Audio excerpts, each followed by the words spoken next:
రఘునందన్ గారు Rafale deal కి సంబంధించి రాహుల్ గాంధీ గారు అన్ని వచ్చాయి, కోర్టు జడ్జిమెంట్లు వచ్చాయి. అంతకు ముందు నిర్మలా సీతారామన్ గారు చెప్పారు, ఇప్పుడు మళ్ళీ ఈ రోజు మాట్లాడారు, నిన్న అరుణ్ జైట్లీ మాట్లాడారు. అయినప్పటికీ జేపీసీ వేస్తేనే ఈ అంశానికి సంబంధించి పూర్తి చర్చ జరిగినట్టుగా భావించాలి, పూర్తిగా క్లారిటీ వస్తుందనేది కాంగ్రెస్ పార్టీ వాదన. జేపీసీని ఎందుకు వేయట్లేదు, ఎందుకు జేపీసీకి వెళ్ళట్లేదు ఈ అంశానికి సంబంధించి? ఇప్పుడు ఇందులో రెండు విషయాలు మనం గమనంలోకి తీసుకోవాలి. మిత్రుడు వెంకటరెడ్డి చర్చను కావాలని ఇంటెన్షనల్గా డైవర్ట్ చేస్తున్నట్టు నాకు కనబడుతూ ఉంది.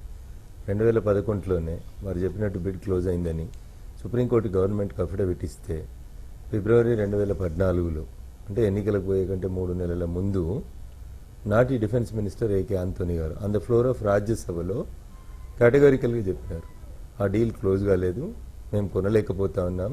ఆ ప్రైస్ నెగోషియేషన్స్లో వారు ఆ రోజు చెప్పింది ఏంటంటే రాజ్యసభ లోపల ఫిబ్రవరి 2014 ఏకే ఆంటోనీ గారు చెప్పింది ఏంటంటే 2013-14 ఫైనాన్షియల్ ఇయర్ లోపల మేము ఈ అగ్రిమెంట్ని కన్క్లూడ్ చేయలేకపోతా ఉన్నాము, టర్మ్స్ అండ్ కండిషన్స్ మధ్యలో ఇంకా నెగోషియేషన్స్ అవసరం ఉన్నాయి అని రాజ్యసభకి అంత ఫ్లోర్ ఆఫ్ హౌస్ లో డిఫెన్స్ మినిస్టర్ చెప్పింది. వెంకటరెడ్డి గారు లైవ్ లో ఏం చెప్తున్నారు, ఎందుకు చెప్తున్నారు అనే దాంట్లోకి పోయే కంటే ముందు నాటి డిఫెన్స్ మంత్రి ఏం చెప్పినారు అనేది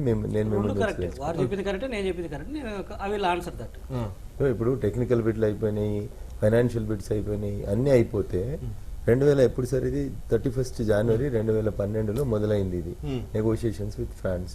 వారు అంటున్నారు 2011లోనే అయిపోయింది, 13లోనే అయిపోయింది అని అనుకుందాం. 14 మే వరకు ఎందుకు మీరు సంతకాలు పెట్టలేకపోయినారు? ఇంత ప్రొలాంగ్ ఎందుకు చేయాల్సి వచ్చింది 2012 నుంచి 2014 దాకా? అంత గొప్పగా మీరు నెగోషియేట్ చేసి అంత గొప్పగా రేట్ తగ్గించి వస్తే ఎందుకు 2-2.5 సంవత్సరాలు ఈ అగ్రిమెంట్ ని మీరు కన్క్లూడ్ చేయలేకపోయినని కాంగ్రెస్ పార్టీ సమాధానం చెప్పాలి. రెండో అంశం, రేటుకి సంబంధించి మాకు కొన్ని డౌట్లు ఉన్నాయని మిత్రుడు చెప్తున్నాడు. ఇప్పుడు మనం మామూలుగా రోడ్ల మీద అప్పుడప్పుడు వెళ్తుంటే హైవేస్ మీద సాయి గారు లారీలు తయారై వస్తుంటాయి లేదా బస్సులు తయారై వస్తుంటాయి. అశోక్ లేలాండ్ కంపెనీకి సంబంధించి, టాటా కంపెనీలకు సంబంధించి ఆ 4 పయ్యాల మీద ఒక చాసీస్ వేసుకుని ఒకటే డ్రైవర్ ఉంటాడు, ముంగట అద్దం పెట్టుకొని పోతుంటది వాడు. That is called the bear body of that particular bus అయితే బస్సు ఏదైతే. ఇక్కడ మనం మాట్లాడుతుంది ఎయిర్ క్రాఫ్ట్ల గురించి మాట్లాడుతున్నాం సార్. కాంగ్రెస్ పార్టీ నెగోషియేట్ చేసినప్పుడు అవి కేవలం బేర్ బాడుతున్నటువంటి ఎయిర్ క్రాఫ్ట్లు మాత్రమే. తర్వాత దాన్ని మళ్ళీ మీరు తీసుకొచ్చి విజయవాడలో హైదరాబాద్లో బస్ బాడీ బిల్డింగ్ యూనిట్కో లారీ బాడీ బిల్డింగ్ యూనిట్కో ఇస్తే మళ్ళీ దాని కాస్ట్ సెపరేట్ గా అవుతుంది, దాని కన్స్ట్రక్షన్ ఆఫ్ ద బాడీకి డిఫరెంట్ రేట్ అవుతుంది. తర్వాత భారతీయ జనతా పార్టీ అగ్రిమెంట్ చేసుకున్న రోజు ఫ్లైఓవే మోడ్ లో రావాలి. ఆ ఫ్లయింగ్ కండిషన్స్ కూడా అన్ని ఫ్రాన్స్ లోనే కంప్లీట్ చేసుకోవాలి. ఓకేనా? వీళ్ళు చెప్తున్నారు ఏదో హెచ్ఏఎల్ కి ఇస్తే హెచ్ఏఎల్ లో పెద్ద టెక్నాలజీ ఉంది, టెక్నాలజీ ట్రాన్స్ఫర్. ఒక్క నిమిషం సాయి గారు నేను చెప్పనండి దయచేసి. హెచ్ఏఎల్ ఏదో యుద్ధ విమానాలు తయారు చేస్తా ఉంటే భారతదేశంలో భారతీయ జనతా పార్టీ ఏదో వద్దన్నట్టు, భారతీయ జనతా పార్టీ చేసుకున్న అగ్రిమెంట్ లో లోపాలు ఉన్నాయన్నట్టు మాట్లాడుతున్నారు. మై క్వశ్చన్ ఈ స్ట్రైట్. ఆ రోజు మీరు తీసుకుంది బేర్ బాడీ, ఈ రోజు మేము తీసుకుంటుంది ఫ్లైఓవే కండిషన్స్ లో వస్తున్నటువంటి ఫ్లైట్స్. ఫ్లైఓవే కండిషన్స్ లో వస్తున్న ఫ్లైట్స్ కి ఎందుకు అగ్రిమెంట్ మూవ్ అయింది అంటే హెచ్ఏఎల్ దశాల మధ్యలో చాలా చర్చలు జరిగినాయి. ఇన్ని రోజులలో ఇన్ని గంటలలో మాకు ఇన్ని ఎయిర్ క్రాఫ్ట్స్ ని ఫుల్ ఫినిష్ చేసి మీరు ఇవ్వాలని అడిగిండ్రు. వాళ్ళు అడిగిన దానికి వీళ్ళు చెప్తున్న దానికి 1,00,000 గంటలు 1,00,000 మంది పనితీరు ఇంకా ఎక్కువ అవసరమైంది అనేది హెచ్ఏఎల్ ఇచ్చినటువంటి రిపోర్ట్. సో అన్ని రోజులు మేము ఆగలేము, భారత ప్రభుత్వానికి మేము చేసుకున్న అగ్రిమెంట్ ప్రకారం మేము 3 years లో ఇవ్వాలి కాబట్టి మేము చేయలేము, అంత మ్యాన్ పవర్ లేదు, అంత సమయం లోపల మీరు కోరుతున్నంత సమయం లోపల మేము వాటిని చేయలేము అని హెచ్ఏఎల్ చెప్పిన తర్వాత మాత్రమే Dassault is in a move to opt for somebody else.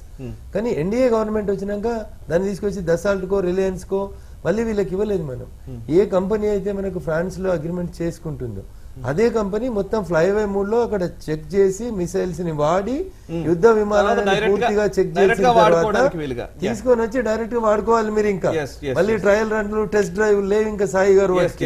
చిన్న బ్రేక్ తీసుకుంటాను నేను, I need to take break. ఒక చిన్న బ్రేక్ తీసుకొని మిగతా అంశాల్లోకి వెళదాం. అండ్ జీవీ రెడ్డి గారు కూడా దానికి కాంట్రాడిక్ట్ చేస్తున్నారు. ఒక చిన్న బ్రేక్ తీసుకొని వెళ్దాం. చూస్తున్నారు. Welcome back to time to ask. Raghunandan గారు, మీరు ఇందాక మాట్లాడుతున్నాను మధ్యలో నేను అబ్రప్ట్ గా బ్రేక్ తీసుకున్నాను.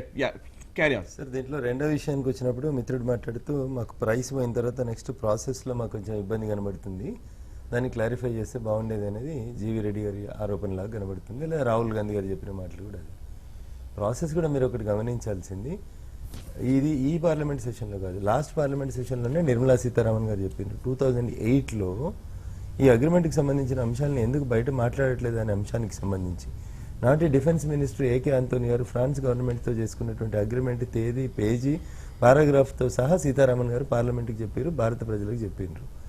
So whatever the processes that were evolved during the UPA 1 and UPA 2, the same process we are continuing అని చెప్పిండ్రు.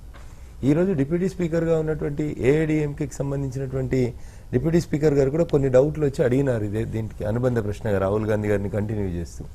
2003లో అనుకుంటా బహుశా అటల్ బిహారీ వాజ్పేయి గారు కూడా సంతకాలు పెట్టినారు అగస్టా వెస్ట్లాండ్కి సంబంధించి అని చెప్తే, నిర్మలా సీతారామన్ గారు అగ్రిమెంట్ సంతకమైంది 2008లో. దానికి సంబంధించి మిగతా ఫార్మాలిటీస్ అన్ని పూర్తయింది 2012లో. ఇలా కేటగారికల్ గా డేట్ వైజ్ చెప్పుకుంటూ వచ్చినారు. కాబట్టి గత ప్రభుత్వంలో ఏదైతే ప్రొసీడింగ్స్ ని ప్రొసీజర్స్ ని ఫాలో కమ్మని డిఫెన్స్ అథారిటీ చెప్పిందో వాటిని మాత్రమే ఎన్డీఏ ప్రభుత్వం కొనసాగించింది తప్ప ఎక్కడ కూడా ప్రాసెస్ లో మేమేం కొత్త ప్రాసెస్ తీసుకురాలేదు, ప్రాసెస్ ని డీవియేట్ చేయలేదు. కేవలం మరి ఇంత జరిగిన తర్వాత రాహుల్ గాంధీ గారికి తెలియదా, కాంగ్రెస్ పార్టీకి తెలియదా, ఎందుకు పదే పదే మాట్లాడుతా ఉన్నారంటే రెండు విషయాల్ని రాహుల్ గాంధీ గారు స్పష్టంగా ఈ ఎన్నికల ముందు దేశ ప్రజల ముందు ఉంచాలనుకున్నారు. వారి UPA 10 సంవత్సరాల పాలనలో జరిగినటువంటి కుంభకోణాల్లో గత 4.5 లేదా రేపు జరగబోతున్నటువంటి ఎన్నికల సందర్భానికి 5 సంవత్సరాలు పూర్తి చేసుకుంటున్న సందర్భంగా ఒక్క కుంభకోణం కూడా లేదంటే ఎట్లా ప్రజల్ని ఏదో ఒక కుంభకోణం ఉందని బట్టగాల్చి మీద పారేస్తే నరేంద్ర మోడీ అనేట ఆయనే సమాధానం చెప్పాలి. మేము పొద్దున్న లేస్తే నరేంద్ర మోడీనే తిడతాం, ఆయన ఎవరో ఆంగ్ల శాస్త్రవేత్తనో తత్వవేత్తనో చెప్పినాడు ఒక సందర్భం లోపల. నిజం నిద్ర లేచి బయటకు వచ్చేసరికి అబద్ధం ప్రపంచాన్ని జుట్టు వస్తుందని మేము పదే పదే అబద్ధాలు చెప్పేస్తూనే ఉంటాం. ఇది చంద్రబాబు స్కూల్లో చేరిన తర్వాత రాహుల్ గాంధీ గారు అదే రిపీట్ చేస్తున్నారు. గోబెల్ చెప్పినట్టు ఒక అబద్ధాన్ని పదే పదే చెప్పని వస్తే ఇప్పుడు మీరే అంటారు సాయి ఎందుకు ఇచ్చిర్రు రిలయన్స్ కి, ఏమి ఇచ్చిర్రు అంబానీకి, ఏమి ఇచ్చిర్రు చెప్పు. అంబానీ తయారు చేస్తుంది ఏంది, అంబానీ దేశానికి ఇస్తుంది ఏంది, దేశానికి ఇస్తుంది ఏంది అనేది ఒకసారి ప్రజల ముందు ఉంచుదాం. మనం 30,000 contract make in India, made in